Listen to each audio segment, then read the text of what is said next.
এই পাথর দেখতে পাচ্ছেন আপনি? কত গোল, কতটা চকচকে। বাচ্চাদের অনেক সময় এটা নিয়ে খেলতে ভালো লাগে, আর কেনই বা লাগবে না। কতটা সুন্দর আর মসৃণ এটা। কিন্তু আপনি কি কখনো ভেবে দেখেছেন এই পাথর আগে কি ছিল? কোনো বিশাল আকার পর্বত, কোনো বিশাল আকার পাথরের একটা বড় ভেঙে যাওয়া অংশ বিশেষ, যেটা কোনোভাবে নদীতে পড়ে নদীর ধারার সাথে বইতে থাকলো, মাটির সাথে ঘর্ষণ হলো, বালির কণার সাথে ঘর্ষণ হতে থাকলো, আর তারপর ধীরে ধীরে এই আকার পেল। এবার আমরাও এই পাথরের মতোই।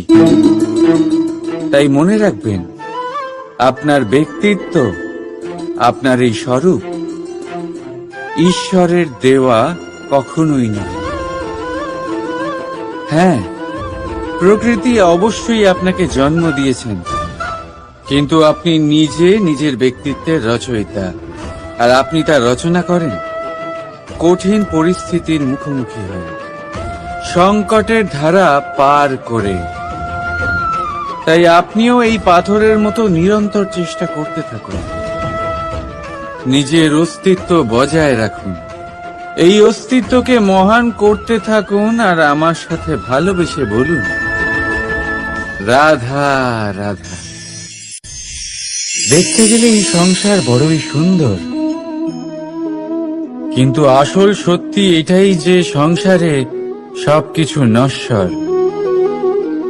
যেটা কাল ছিল তা আজ নেই, যা আজ আছে তা কাল ছিল না, আর যা আজ আছে তা কালও থাকবে না।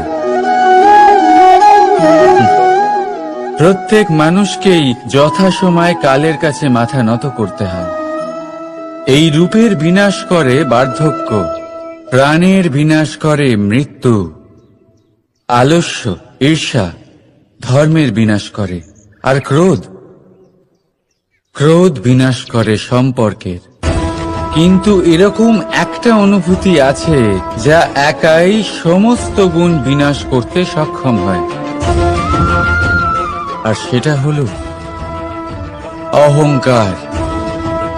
তাই জ্ঞানকে নিজের কাছে আসতে দিন, কিন্তু অহংকারকে কখনোই নয়। কারণ যদি এই অহংকার আপনার কাছে চলে আসে, তাহলে জীবনে যা কিছু আপনি অর্জন করেছেন, তা সে গুণ হোক বা হোক ধন, সে বন্ধু হোক বা হোক আনন্দ, সবকিছু শেষ হয়ে যাবে। রাধা রাধা। বর্ষাকালে যখন ভয়ানক বৃষ্টি হয়, তীব্র গতিতে যখন হাওয়া চলে, তখন আপনি নিশ্চয়ই দেখেছেন যে পাখিরা, যাদের বাসা মাঝে মাঝে ভেঙে পড়ে, নষ্ট হয়ে যায়। কিন্তু আপনি কি কখনো সেই পাখিদের বিলাপ করতে দেখেছেন? কখনো নয়। যখনই সেই বৃষ্টি থেমে যায়, তারা আবার একটু একটু করে খড়কুটো জোগাড় করে তাদের বাসা বানিয়ে ফেলে। নিজের সংসার সেই রকমই বানিয়ে দেয় যেমন আগে ছিল। এমন কেন?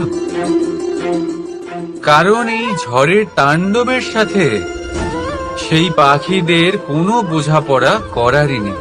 তারা শুধু সেটাই করতে থাকে যেটা তাদের হাতে আছে, আর এটাই হলো সুখী জীবনের মূল মন্ত্র। যেটা আপনার হাতে নেই, তা নিয়ে বিলাপ করে আপনার কোনো লাভ হবে না। মনোসংযোগ তাতেই করুন যা আপনার হাতে রয়েছে। যা বদলে গেছে তাকে আপনি আবার বদলাতে পারবেন না, কিন্তু যা আপনি বদলাতে পারবেন তাতে মনোসংযোগ করুন। এই জীবনে একটু ধনাত্মক হয়ে উঠুন, দেখবেন সব শুভ হবে। রাধা রাধা।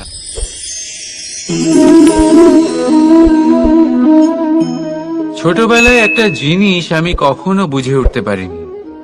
আমি সবসময় আশ্চর্য হয়ে থাকতাম যে এটা কি করে সম্ভব হতে পারে। ব্যাপারটা ছিল এরকম, আমি আমাদের গোয়াল ঘরে দেখতাম ভিন্ন ভিন্ন রং রূপের গাভী। কারোর রং কালো তো কারোর রং সাদা, কেউ খয়েরি তো কারোর রং বাদামি। এবার আমি দেখতাম কারোর কারোর শিং বড় তো কারোর এত ছোট যে দেখাই যায় না। কোনো গাভী আকারে ছোট ছিল তো কেউ একটু বড়।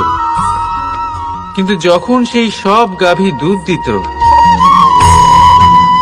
তখন আমি দেখতাম সেই সব দুধ সমান, রং সমান, স্বাদ সমান, গুণও সমান, আর সমান পুষ্টিও। এবার আমি এটা বুঝতে পারতাম না। আমার দৃষ্টিতে তো সমস্ত গাভী আলাদা আলাদা ছিল। আমি ভাবলাম আমি মাকে জিজ্ঞেস করি। মাকে জিজ্ঞেস করলাম। মা আমাকে বললেন, কানাই, রং রূপ পাল্টালেও গাভীদের বাস্তবিকতা তো পাল্টায় না। গাভী তো গাভীই থাকবে। এবার আমি এটা বুঝতে পারি না যে মানুষ এটা আত্মসাৎ কেন করতে পারে না।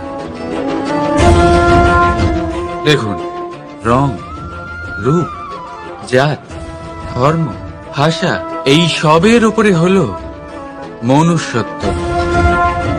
আর মনুষ্যত্বের একটাই ধর্ম, আর সেটা হলো প্রেম। তাই এই প্রেম আপনি সকলের সাথে ভাগ করে নিন। প্রেমের সাথে সকলের সেবা করুন। এই মনুষ্যত্বর অমৃত চেখে দেখুন, আর আপনি বুঝে যাবেন যে আমরা কেউ আলাদা আলাদা নই, আমরা সবাই সমান। রাধা রাধা। সাগর, কত বিশাল হয় এই সাগর! কি না করতে পারে এই সাগর! এক মুহূর্তের মধ্যে সব ধ্বংস করে দিতে পারে, প্রলয় ডেকে আনতে পারে, সংসার মুছে ফেলতে পারে। এই সাগর জীবন জ্যোতি নিভিয়ে দিতে পারে। কিন্তু এই সাগর যা মেটাতে পারে না তা হলো একজন তৃষ্ণার্তের তৃষ্ণা। অন্যদিকে এই ঘোড়া, যা এতটাই ছোট যে গোপিনীরা একসঙ্গে অনেকগুলো নিয়ে চলতে পারে, কিন্তু এই ছোট ঘোড়া অনেকের তৃষ্ণা মেটাতে পারে। এবার বলুন, জল সাগরেও আছে, আবার এই ঘোড়াতেও। তাহলে পার্থক্য কোথায়? এখানে পার্থক্য হলো তাদের আচরণের মধ্যে। একজন মাটির মধ্যে মিষ্টি জল ধরে রাখে তো আরেকজন নিজের নোনা জলের আঘাতে যে কাউকে মাটিতে মিশিয়ে দিতে পারে। আপনি কি হতে চাইবেন? সাগরের নোনা জল হয়ে কারোর আশা চূর্ণ বিচূর্ণ করে দিতে, নাকি মিষ্টি জলের ঘোড়া হয়ে কারোর তৃষ্ণা মেটাতে? সিদ্ধান্ত আপনার। রাধা রাধা।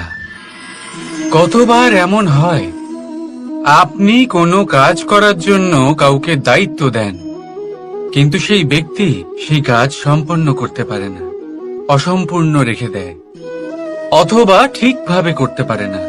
এবার এই পরিস্থিতিতে কি হয়? আপনি ক্রুদ্ধ হয়ে যান, তার উপরে আপনি রেগে যান, তাকে তিরস্কার করেন, আর তারপরে সেই কাজ সম্পন্ন করতে আপনি নিজেকেই নিযুক্ত করেন, আর শেষ পর্যন্ত সেই কাজ সম্পন্ন হয়েই যায়। এবার এই বিষয়ে সমস্যা সেই ব্যক্তির চেষ্টায় নয়, সমস্যা আপনি যে সেই ব্যক্তিকে ভরসা করলেন তার ছিল। আমরা অন্যের প্রতি ভরসা করাকে প্রথম পদক্ষেপ বানিয়ে, আর নিজের উপরে বিশ্বাসকে শেষ সম্বল। কিন্তু তার বদলে এটাই হওয়া উচিত যে নিজের উপরে ভরসাকে আমরা প্রথম পদক্ষেপ বানাই, তাকে নিজের সহায় মানতে হবে। যদি আপনি এমন করেন তাহলে পরিণাম আরো সুখকর আরো আনন্দদায়ক হবে। তাই মনে রাখবেন, এই সংসারে আপনার সব থেকে বড় ভরসা আর কেউ নেই। এই সংসারে আপনার সব থেকে বড় রক্ষাকর্তা আর কেউ নেই, বরং আপনি নিজেই। রাধা রাধা। আসুন আপনাকে একটা প্রশ্ন করছি, সোনা আর লোহার মধ্যে তফাৎ কি? এবার বেশিরভাগ লোকের উত্তর এটাই হবে যে সোনা বহুমূল্য। সোনার মূল্য লোহার থেকে আমাদের আরো বেশি সুন্দর দেখায়। অন্যদিকে লোহা সেই সৈনিকদের ঢাল ও তলোয়ার হয়ে তাদের রক্ষা করে, যারা আমাদের প্রাণকে রক্ষা করেন। এই সৈনিক না থাকলে আমাদের প্রাণও থাকবে না। এবারে বলুন, সোনার মূল্য বেশি হওয়াতে কি লোহার মূল্য কমে যায়? কখনোই নয়। ঠিক সেইভাবে এই জীবনে আপনি যতই চেষ্টা করুন, কিছু না কিছু এমন থেকে যাবে যা আপনি কখনোই পাবেন না। আর সেই কারণে নিজেকে অক্ষম মনে করা অনুচিত। হতে পারে আপনার কাছে সেই গুণ আছে যেটা সংসারে আর কারোর কাছে নেই। সেই গুণটাকে চিনুন, সেটাকে বাড়ান আর সেটাকে ব্যবহার করুন। তাই মনে রাখবেন, সংসারে প্রত্যেকটা ব্যক্তি বিশেষ হয়, আর এই সংসারে সবাই সবকিছু পায় না। নিজেই দেখে নিন, সোনাকে যে দোকানে সাজিয়ে রাখা হয়, সেই দোকানের তালা লোহা দিয়ে তৈরি হয়। রাধা রাধা। ধন খরচ করেও একটা জিনিস আমরা কিনতে পারবো না, আর তা হলো একটা মুহূর্ত। কি হলো? সত্যি সামনে এসে গেল? সত্যি হলো এটাই যে জগতে সব থেকে বেশি মূল্যবান সময়। সেই সময় যেটা আমরা এমনি নষ্ট করে দিই, অকাজে, কখনো কোনো আশাতে, কখনো শোক করে, কখনো ঘটে যাওয়া দিনের কথা ভেবে, তো কখনো ভবিষ্যতের চিন্তাতে। এই সময়ের সদ্ব্যবহার আমাদের করা উচিত। এই সময়ের সদ্ব্যবহার করে আমাদের ধন অর্জন করা উচিত, মহান কাজ করা উচিত, আমাদের ব্যক্তিত্বকে উদার করা উচিত, ভালো কাজ করা উচিত, সকলের সাথে আনন্দ ভাগ করা উচিত। যদি আমরা এই সংসার থেকে চলেও যাই, তাহলেও সময় আমাদের যেতে দেবে না। এখানেই স্থিত করে রাখবে, কারোর না কারোর জন্য প্রেরণা হয়ে, বা কারোর মুখে কৃতজ্ঞতার হাসি ফুটিয়ে। রাধা রাধা। সূর্য। এই সংসারে সব থেকে বেশি তেজস্বী এই সূর্য, সব থেকে বেশি উজ্জ্বল, সব থেকে বেশি শক্তিশালী। কিন্তু আপনি কি কখনো সূর্যোদয় দেখেছেন? এই শক্তিশালী সূর্য কিভাবে উদয় হয়? লাল রঙের আভার সাথে, সৌম্যতার সাথে, শান্তির সাথে উদয় হয়। কখনো সূর্যাস্ত দেখেছেন? সেই লাল রঙের আভা, সেই সৌম্যতা, সেই একই শান্তি। আর এটাই একজন মহান ব্যক্তিত্বের গুণ। যখন জীবনে উত্থান ঘটে, তখনও অহংকার করেন না, সৌম্যতা বজায় রাখেন। আবার যখন জীবনে ক্ষতি হয়, তখনও সৌম্যতা বজায় রাখেন। যদি আপনিও চান সূর্যের মতো আপনি সম্মান পাবেন, তাহলে সূর্যের মতন হন। যখন জীবনে আনন্দ আসে, কুশল আসে, তখন সীমা লঙ্ঘন করবেন না। যখন জীবনে দুঃখ আসে, কষ্ট আসে, বিনাশের পথে অগ্রসর হবেন না। সৌম্য থাকুন, শান্ত থাকুন, সূর্যের মতো চকচক করতে থাকুন। কারণ সব মুহূর্তের মতোই এটাও একটা মুহূর্ত। তাতে আপনি আনন্দ লাভ করুন বা পান দুঃখ, এই মুহূর্ত অবশ্যই চলে যাবে। রাধা রাধা। আপনি ওই কথাটা নিশ্চয়ই শুনেছেন, যখন ভগবান একটা দরজা বন্ধ করেন তখন অন্যদিকে অনেক দরজা খুলে দেন। এবার এই দরজা, এই সমস্ত পথ আমরা দেখতে পাই না, অনেক সময় আমরা বুঝতে পারি না, হারিয়ে যায় সব। কখনো কখনো মনে হয় যে এই কথাটাই মিথ্যে, কিন্তু আসলে তা তো নয়। তাহলে হারিয়ে যায় কেন? কারণ আমরা সময় নষ্ট করি এই দরজার দিকে তাকিয়ে থেকে। ভাবি এই বুঝি দরজা খুলবে, এবার দরজা খুলবে। অপেক্ষা করতে করতে আমরা অনেক সময় নষ্ট করে ফেলি। এত সময় নষ্ট করি যে আমরা দেখতে পাই না, খুঁজে পাই না সেই সমস্ত দরজা আর পথ যা আমাদের জন্য খোলা রয়েছে।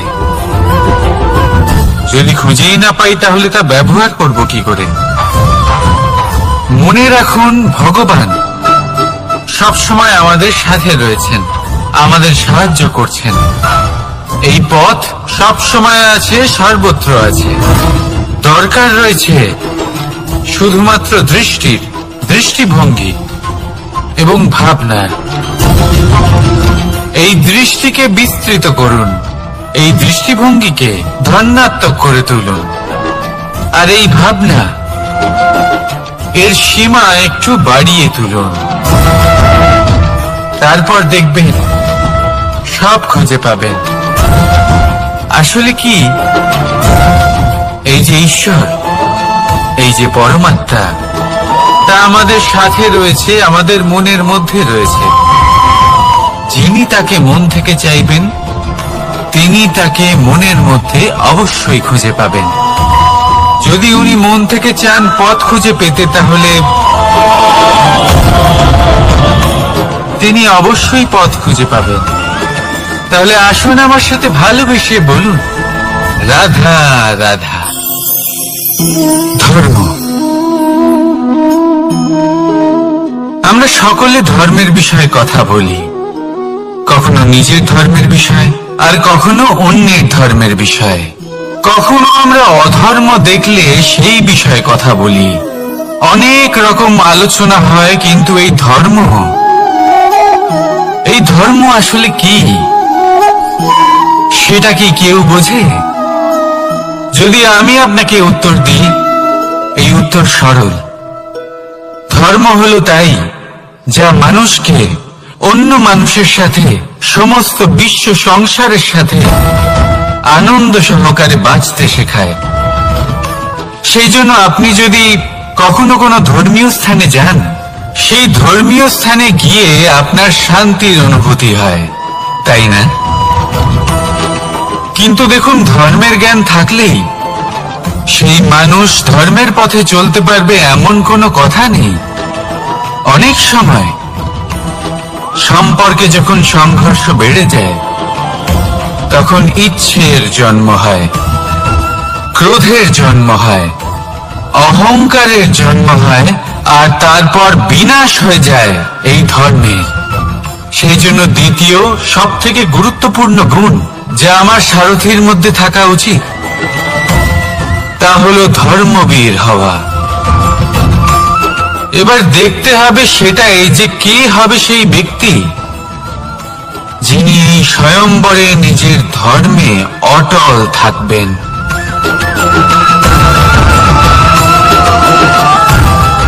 কারণ সেই ব্যক্তি এই সংসার থেকে সরে এসে ধর্মের পুনঃস্থাপনের এই মহাকার্যে আমার সারথি হতে পারবেন।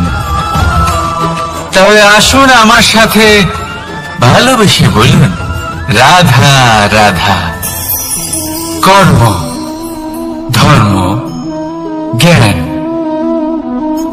এই তিন স্তরে অনেক মানুষ পৌঁছতে পারেন। অনেকে এই পরীক্ষা দিয়ে তাতে উত্তীর্ণ হয়ে যেতে পারেন, কিন্তু শিখরে পৌঁছে শাসন তিনিই করতে পারেন যার কাছে এই চতুর্থ গুণটিও থাকে, সমর্পণ। অত্যন্ত গুরুত্বপূর্ণ একটা গুণ এটা। এই সমর্পণ আসলে অত্যন্ত গুরুত্বপূর্ণ। পূর্ণ সমর্পণ দরকার নিজের লক্ষ্যের প্রতি, সমর্পণ নিজের কর্তব্যের প্রতি, সমর্পণ নিজের আত্মার থেকে নির্গত স্বরের প্রতি, সমর্পণ নিজের রথির প্রতি, অর্থাৎ আমার প্রতি।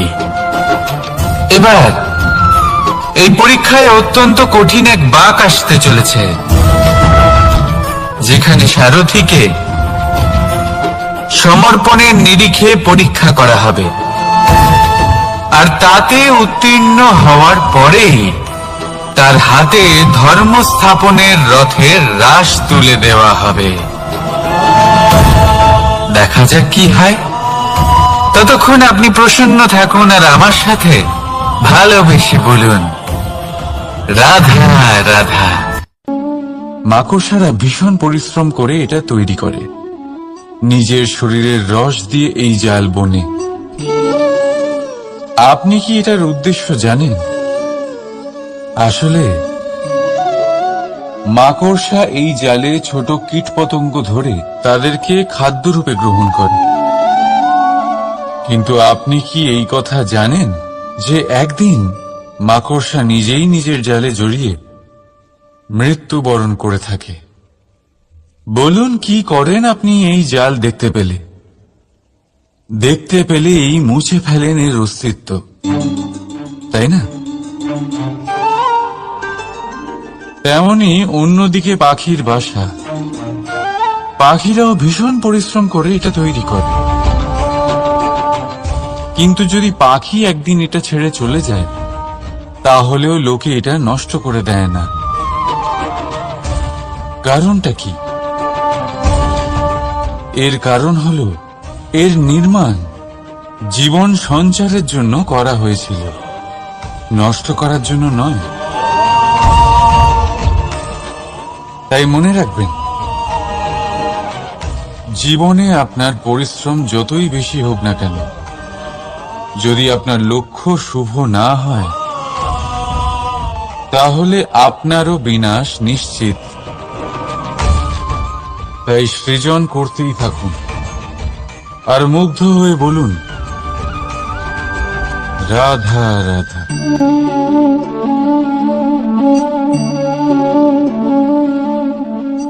আপনার কি মনে হয় আমি কি করছি? আপনি বলবেন আমি প্রদীপ জ্বালাচ্ছি। সঠিক, কিন্তু প্রশ্ন হচ্ছে যে আমি কি আপনাকে বলেছি যে একে প্রদীপ বলা হয়? না। এই প্রদীপ কি নিজেই নিজের পরিচয় আপনাকে দিয়েছে? না। তাহলে আপনি কি করে জানলেন যে একে প্রদীপ বলা হয়? উত্তর হচ্ছে প্রকাশ, যে স্বয়ং জ্বলে অন্ধকারের মধ্যে সংসারকে পথ দেখায়, সেটাই প্রদীপ। যা নিরাশার মাঝে আশার আলো প্রদর্শন করে, সেটাই প্রদীপ। অপর দিকে আছে সাপ, যাকে না দেখেও তার ফনার আওয়াজ শুনেই লোকে ভয় পেয়ে যায়। তার মানে ব্যক্তির পরিচয় তার কর্মের দ্বারা পাওয়া যায়। তাই আপনার এটা বলার প্রয়োজন নেই যে আপনার পরিচয় কি। এটা আপনার কর্মই নিশ্চিত করবে যে লোকে আপনাকে প্রদীপ ভেবে ভালোবাসবে নাকি সাপ ভেবে ভীত হয়ে থাকবে। রাধা রাধা। সময় কত বিচিত্র হয়। সময় আমাদের পক্ষে থাকলে আমরা নিজেদের রাজা মনে করে নিই, আর সেই সময় যদি বিপক্ষে চলে যায়, তাহলে নিঃস্ব হতে সময় লাগে না। তাই মানুষের একটা অভ্যেস আছে, খারাপ সময়ের জন্য কিছু সঞ্চয় করা। আত্মীয়, বন্ধু খারাপ সময় পাশ থেকে সরে যায়। যশ, মান, প্রতিকূল সময় চিরস্থায়ী হয় না। তাই মানুষ মনে করে অর্থ সঞ্চয় করাই শ্রেয়। অর্থের কোনো হৃদয় নেই যা সময়ের সাথে পরিবর্তিত হবে। সংসার বলে সর্বদা অর্থ সঞ্চয় করতে থাকুন। খারাপ সময় অবশ্যই কাজে লাগবে, কিন্তু আমি বলবো শুভ কর্ম করতে থাকুন, আনন্দে থাকুন, নিজের ওপর আর ঈশ্বরের ওপরে বিশ্বাস রাখুন। খারাপ সময় কখনো আসবেই না। রাধা রাধা। প্রকৃতি মানুষকে এক বিশেষ শক্তি দিয়েছে, অন্য জীবের থেকে বেশি শক্তি দিয়েছে। স্মরণ শক্তি। এই শক্তি মানুষকে অন্য জীবের থেকে ভিন্ন করে, ইতিহাস রচনা করার প্রেরণা দেয়, জ্ঞানকে বংশানুক্রমে এগিয়েও নিয়ে যায়। আর যারা ভুলে যান, অধিকাংশ সময় তারা উপহাস আর দয়ার পাত্র হয়ে যান। কিন্তু এটাই কি প্রকৃত রূপে সত্য? না। এই স্মরণ শক্তি মানুষের বিকাশে সব থেকে বড় বাধা হয়ে দাঁড়ায়। তার মনকে দূষিত করে দেয়। খারাপ অভিজ্ঞতা, কারোর করা বিশ্বাসঘাতকতা, কারোর কটাক্ষ বেশিরভাগ মানুষই ভুলতে পারেন না, আর তারপর প্রতিশোধ নিতে উদ্যত হন। প্রথমে সময় নষ্ট করেন প্রতিশোধের প্রস্তুতিতে, আর তারপর সময় নষ্ট করেন প্রতিশোধ নেওয়ার সুযোগ খুঁজতে। যদি সন্তুষ্টি পেতে চান, যদি জীবনে আনন্দ পেতে চান, তাহলে স্মরণ শক্তির সদ্ব্যবহার করুন। নিজের স্মরণ শক্তিকে চালনা করুন শুধুমাত্র ভালো কথা আর ভালো স্মৃতির দিকে। জীবনে আনন্দ পাবেন। রাধা রাধা। মানুষ নিজের পরিবারের জন্য কত কিছুই না করে। দিন রাত পরিশ্রম করতে থাকে যাতে তার পরিবারের প্রয়োজন পূরণের জন্য অর্থ রোজগার করতে পারে। কিন্তু শুধু অর্থ রোজগার করাটাই কি যথেষ্ট? আপনি বলবেন, হ্যাঁ নিশ্চয়ই, অর্থ দিয়ে সবকিছু পাওয়া যায়। বিদ্যা পাওয়া যায়, বাড়ি পাওয়া যায়, ওষুধ পাওয়া যায়, আর কত কিছুই না পাওয়া যায়। এইসব একটা পর্যায় পর্যন্ত সঠিক, কিন্তু একটু মন দিয়ে ভেবে দেখুন, যখন কোনো শিশু অসুস্থ হয়ে পড়ে তখন সে ওই তিক্ত ওষুধ কেন খেয়ে নেয়? এই জন্য কারণ ওর পিতা সেই ওষুধ অর্থ দিয়ে কিনেছে? না, বরং এই জন্য কারণ তার পিতা যে তার সামনে দাঁড়িয়ে, তার ওপরে তার বিশ্বাস আছে। বিশ্বাস আছে যে উনি তার কিচ্ছু হতে দেবেন না। এই বিশ্বাস, এই সংস্কার, এই শিক্ষা কখনো অর্থ দিয়ে পাওয়া যায় না। এটা পাওয়া যায় সেই সময় থেকে যা মাতা পিতা তাদের সন্তানের সাথে কাটিয়েছেন। তাই জীবনে অর্থ অবশ্যই উপার্জন করুন, কিন্তু নিজের পরিবারকেও সময় দিন, আনন্দ পাবেন। রাধা রাধা। বিরোধিতা এমন এক শব্দ যা শুনে আমরা সবাই ভয় পেতে থাকি। যদি কেউ আমাদের বিরোধিতা করে তা আমাদের সহ্য হয় না। আমরাও কারোর বিরোধিতা করে কোনো শত্রুতা করতে চাই না। এই ধরনের ভাবনা আমাদের মনে আসতেই থাকে। কিন্তু বিরোধিতা, এই শব্দ আপনার শান্তির জন্য, আপনার সুখের জন্য কতটা গুরুত্বপূর্ণ তা আপনারা জানেন না। তাই যদি কাল এসে কেউ আপনার বিরোধিতা করে, তখন সবার আগে নিজেকে যাচাই করুন। আপনি কি ভুল করেছেন? আপনার দোষ কি? নিজের মধ্যে কি ত্রুটি আছে সেটা বোঝার চেষ্টা করুন। নিজেকে সংশোধন করার চেষ্টা করুন, তারপর দেখুন বিরোধিতার এই আগুন আপনাকে স্বর্ণ থেকে কুন্দন বানিয়ে তুলবে। বলা হয় এই সংসারে খারাপ বেড়েই চলেছে, কিন্তু তার কারণ এ নয় যে খারাপ মানুষ বেড়ে চলেছে। তার কারণ হলো যে ভালো মানুষ, যাদের ভালো চিন্তা, ভালো বিচারধারা আছে, তারা খারাপের বিরোধিতা করতে পারে না। যদি আপনার সম্মুখে কোনো খারাপ কর্ম হয়, তাহলে তার বিরোধিতা করতে সংকোচ করবেন না, কারণ বিরোধিতার এই আগুন মন্দকে পিছুপা হতে অবশ্যই বাধ্য করে। রাধা রাধা। বিশ্বাস, জীবনে বিশ্বাস কতটা গুরুত্বপূর্ণ। একজন স্ত্রী তার স্বামীর হাত ধরে যে কোনো জায়গায় যেতে পারেন, এর কারণ হলো বিশ্বাস। তার নিজের স্বামীর ওপরে বিশ্বাস আছে। যখন একজন মা তার ছোট বাচ্চাকে কোলে তুলে হাওয়ায় ওঠায়, তখন সেই বাচ্চা ভয়ভীত হয়ে যায় না। তার কারণ হলো বিশ্বাস। তার বিশ্বাস আছে যে তার মা তার কিচ্ছু হতে দেবে না। এক বৈদ্যের দেওয়া ঔষধ সন্তান কিছু না বুঝে শুনেই খেয়ে ফেলে। সেই বৈদ্যের জ্ঞানের বিষয়ে তার কোনো ধারণাই থাকে না, শুধু নিজের পিতার উপরে বিশ্বাস আছে যে তার পিতা তাকে খারাপ কিছুই দেবে না। যখন এই সংসারের প্রতিটা বন্ধন বিশ্বাসের উপরে দাঁড়িয়ে আছে, তাহলে কেন এই বিশ্বাসকে আমরা জীবনে আনতে পারি না?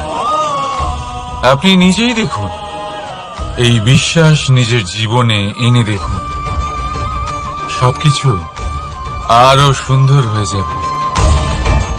তাই ভালোবেসে বলুন রাধা রাধা।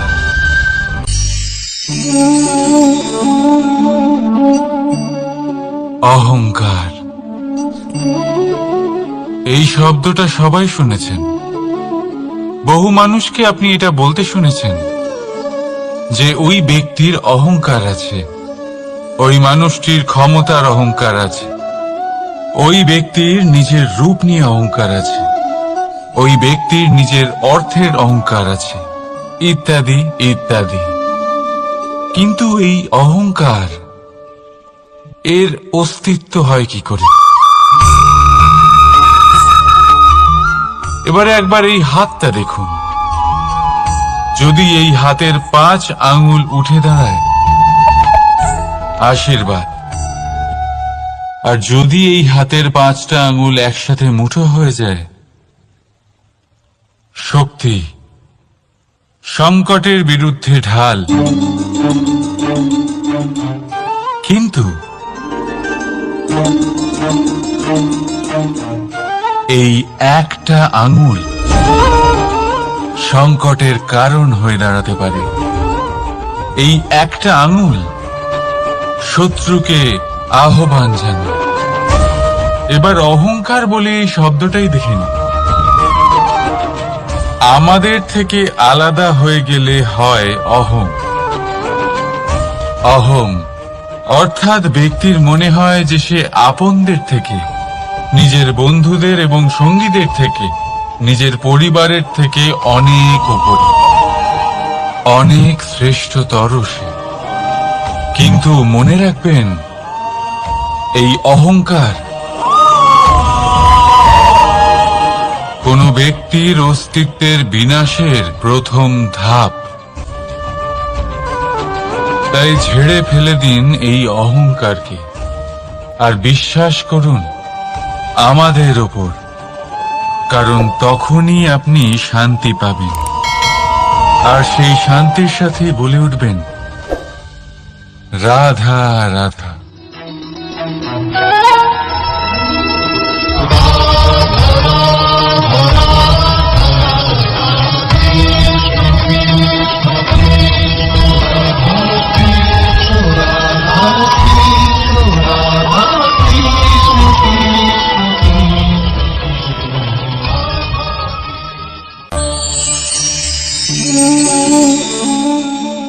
সাফল্য। যদি আপনাকে জীবনে সাফল্য পেতে হয়, তাহলে আপনি একাধিক মানুষ পাবেন যারা একাধিক উপায় বলবে আপনাকে সাফল্য পাওয়ার। দীর্ঘ সময় ধরে পরিশ্রম, চেষ্টা, নির্ধারণ, নিষ্ঠা এই বিষয়ে ভাষণ দিতে থাকবেন। একাধিক রকমের উদাহরণ আপনার সামনে তুলে ধরবেন। কিন্তু আমার এটা মনে হয়, আমরা কেন সেই বিষয়ে কথা বলি না যা মানুষকে অসফল করে তোলে? শুধু দুটো ব্যাপার অসফল হওয়া নিশ্চিত করে। শুধু দুই ধরনের মানুষ বেশিরভাগ অসফল হন। প্রথম তারা যারা ভাবে অনেক কিছু কিন্তু কিছুই করে না, আর দ্বিতীয় তারা যারা অনেক কিছু করতে থাকে কিন্তু ভাবনা চিন্তা না করে। ভাবনা আর কর্ম, এদের মাঝে সামঞ্জস্য রাখা খুব জরুরি। যদি এটা থাকে, তাহলে জীবনে কখনো অসফল হবেন না। রাধা রাধা। আপনি অনেককে এই কথা নিশ্চয়ই বলতে শুনেছেন, এই ব্যক্তির দৃষ্টিতে দম্ভ আছে, এই ব্যক্তির চোখের ওপর অহংকারের পর্দা পড়ে আছে, ইত্যাদি ইত্যাদি। চলুন আমি আপনাকে একটা প্রশ্ন করছি, আপনি দেখেন কি দিয়ে? দৃষ্টি দিয়ে নাকি দৃষ্টিভঙ্গির সাহায্যে? ভাবুন। চিন্তায় পড়ে গেলেন নিশ্চয়ই। দৃষ্টি যে কোনো বস্তুর বা যে কোনো মানুষের শুধু বাইরের রূপটা দেখায়, যেখানে দৃষ্টিভঙ্গি আপনাকে সোজা আসল পরিচয়ের সাথে সাক্ষাৎ করায়। উদাহরণ হিসেবে চন্দ্র। চন্দ্র আমরা সবাই দেখেছি। বহু মানুষ আছেন যাদের চন্দ্র অত্যন্ত সুন্দর লাগে, আবার কিছু মানুষ এমনও আছেন যারা এই চন্দ্রের মধ্যেই দাগ খুঁজে বার করেন। এই হলো দৃষ্টিভঙ্গি। যদি নিজের দৃষ্টিভঙ্গিতে প্রেম রাখেন, ভালোবাসা রাখেন, সম্ভ্রম রাখেন, তাহলে তার বদলে আপনিও প্রেম আর সম্মান অবশ্যই পাবেন। এবারে দেখুন, যে জল দিয়ে ঈশ্বরের মূর্তি ধোয়া হয় তাকে চরণামৃত বলা হয়। এটার কারণ দৃষ্টিভঙ্গি।